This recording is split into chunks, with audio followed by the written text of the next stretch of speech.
Telerama Noticias presenta su segmento Entrevista. Amigos televidentes, muy buenos días. Iniciamos las entrevistas con Patricio Rivera, ministro coordinador de Política Económica. Hay varios temas para abordarlos con el secretario de Estado. Y quisiera comenzar, ministro, bienvenido, gracias nuevamente por estar con nosotros. Quisiera comenzar con esta noticia que ha generado, por supuesto, reacción a nivel mundial, la salida del Reino Unido de la Unión Europea. ¿Cómo podría afectar esto al Ecuador? Bienvenido, buenos días. Buenos días a todas y todos, siempre es un gusto estar aquí. Efectivamente, el Reino Unido es una de las economías más importantes de la Unión Europea. Recordemos que fue la primera potencia mundial antes de Estados Unidos. Su importancia relativa como mercado financiero mundial, como uno de los mercados financieros más importantes, tiene algunos efectos. El primero, obviamente, genera inestabilidad en general en todas las economías mundiales, en los mercados financieros. Seguramente se verán que en los índices que miden cómo evoluciona el valor de las empresas en diferentes mercados van cayendo a lo largo del día, como resultado de la inestabilidad de esperar qué va a pasar. Hay, digamos, commodities, hay bienes que uno compra en esta coyuntura, por ejemplo, el oro.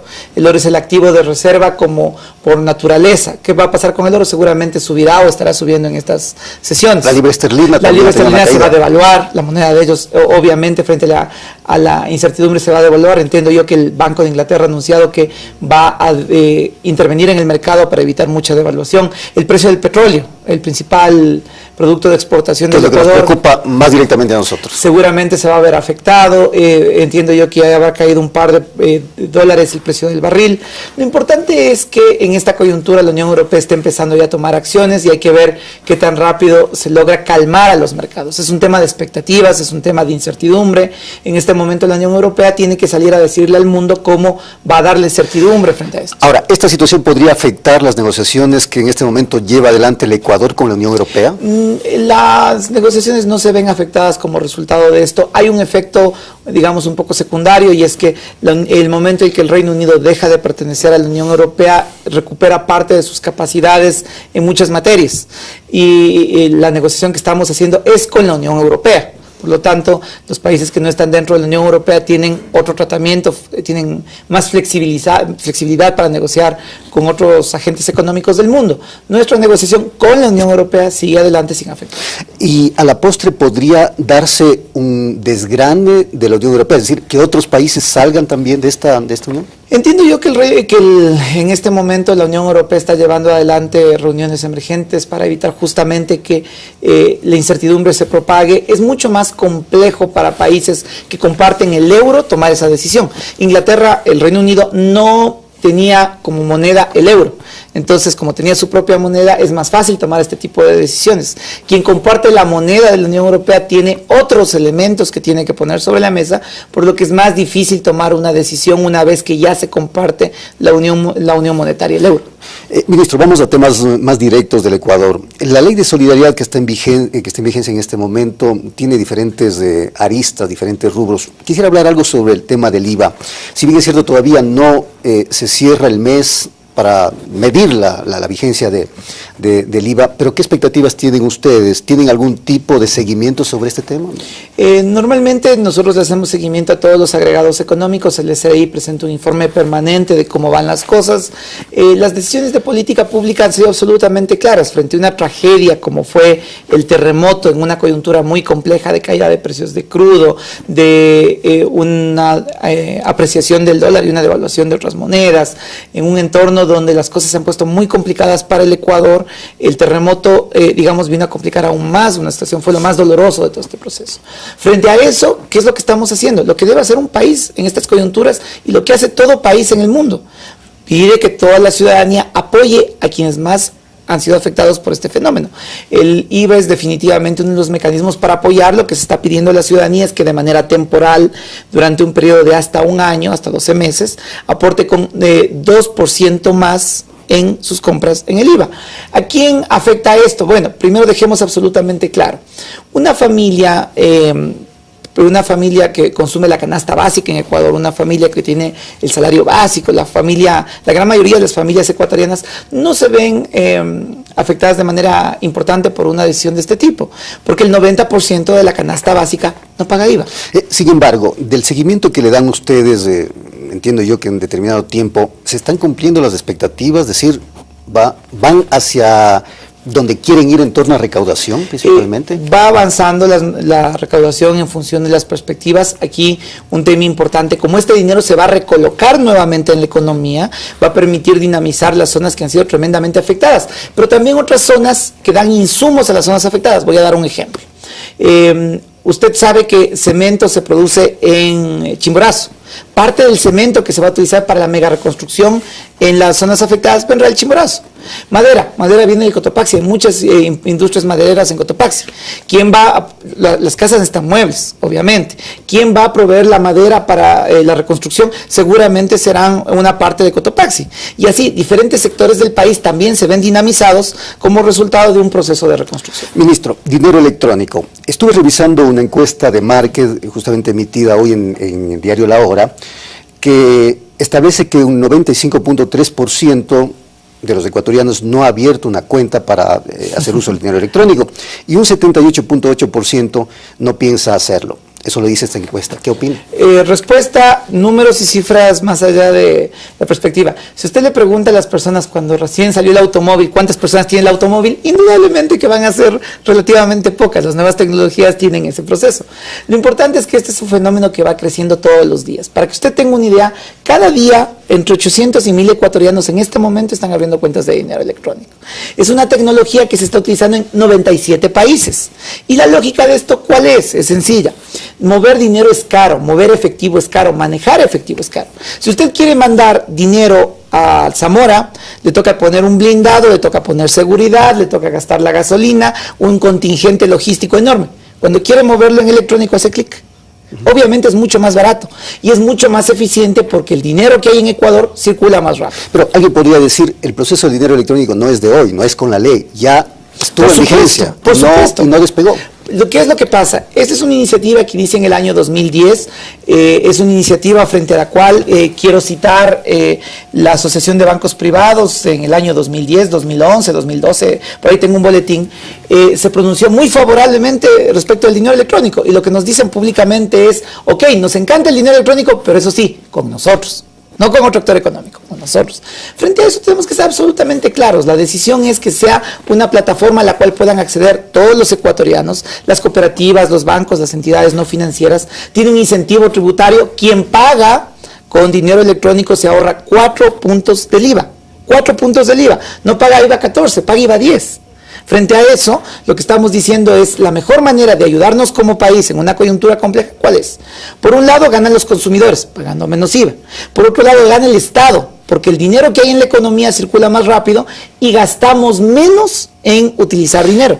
Ministro, otro tema, no menos importante. El presidente en una de sus últimas intervenciones anunció que enviará nuevamente la ley de herencias y la ley de plusvalía a la Asamblea Nacional.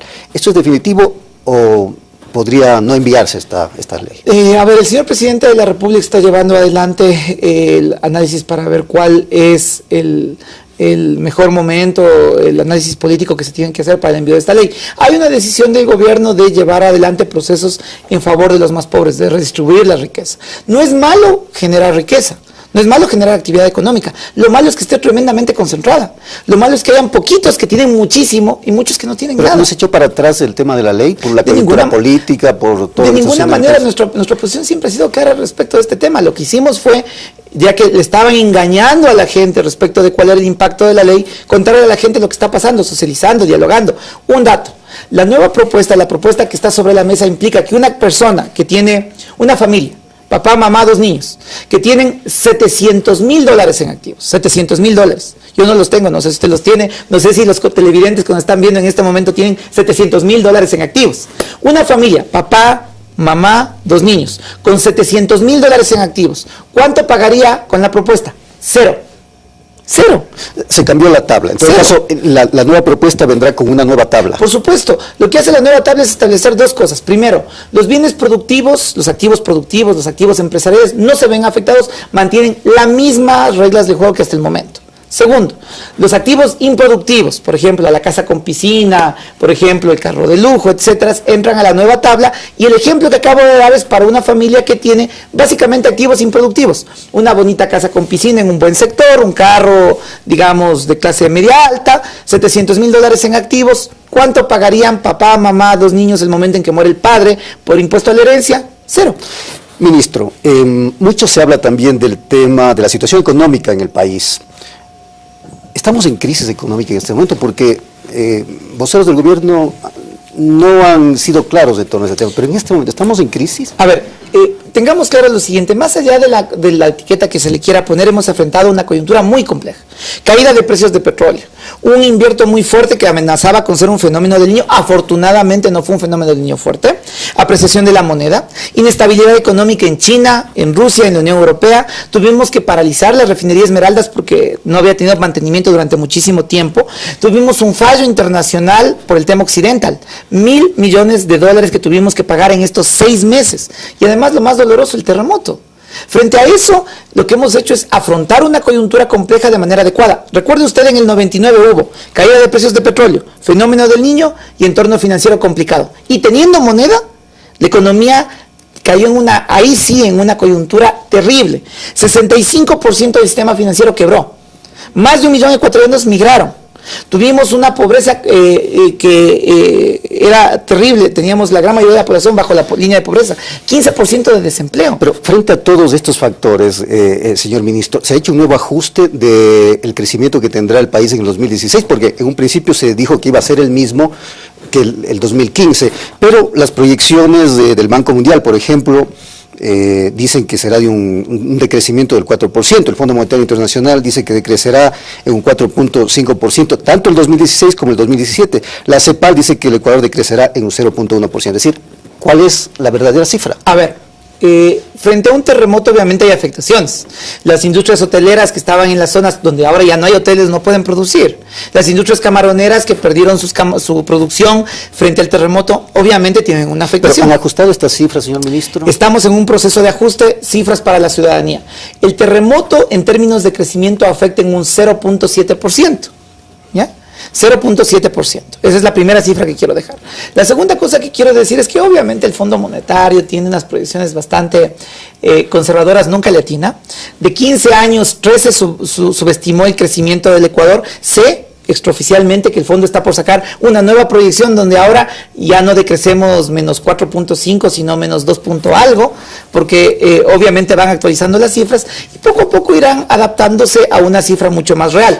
El Ecuador presentará las nuevas cifras de crecimiento en más o menos 1 mes y medio con los nuevos datos que estamos implementando. Y frente a esta situación hay un coletazo, que es el tema de empleo y desempleo. ¿El gobierno está consciente de que ha habido un aumento del desempleo en los actuales, un aumento, sí, del desempleo en los actuales momentos en el país? Por supuesto que sí, hay una afectación que nos duele mucho a lo que es actividad económica y obviamente al empleo. Y el programa macroeconómico justamente busca defender la dolarización, defender el Producto Nacional, primero lo nuestro, y defender el empleo. ¿Qué datos tienes en estos momentos el gobierno en torno a desempleo? Cifras, que creo que es importante. El desempleo nacional en el 2009 llegó a ser el 6.47%. En 2015 cerramos con 4.77. Estamos hablando de que en este momento el nivel de desempleo debe estar en un nivel de alrededor de un 5,5, por ahí. ¿Qué implica eso? Sí, datos del Banco Central. Yo quería un poco contraponer las cifras. Datos del Banco Central hablan de un incremento del desempleo urbano hasta el 31 de marzo de 7.35%. A ver, eso quiero explicar. Usted tiene varias maneras de medir el desempleo y localizaciones y zonas donde mide. Si usted mide a nivel nacional, la afectación es menor, obviamente. Pero obviamente en zonas urbanas, sobre todo las más afectadas por esta coyuntura, van a tener un impacto mayor.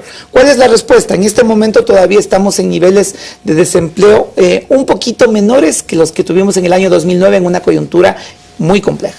¿Qué es lo que estamos haciendo? Lo que se tiene que hacer, defendiendo la actividad económica nacional. Por eso, por ejemplo, tenemos una salvaguardia de balanza de pagos, para evitar que la gente compre importado y empiece a caer en desempleo la gente que produce los bienes nacionales.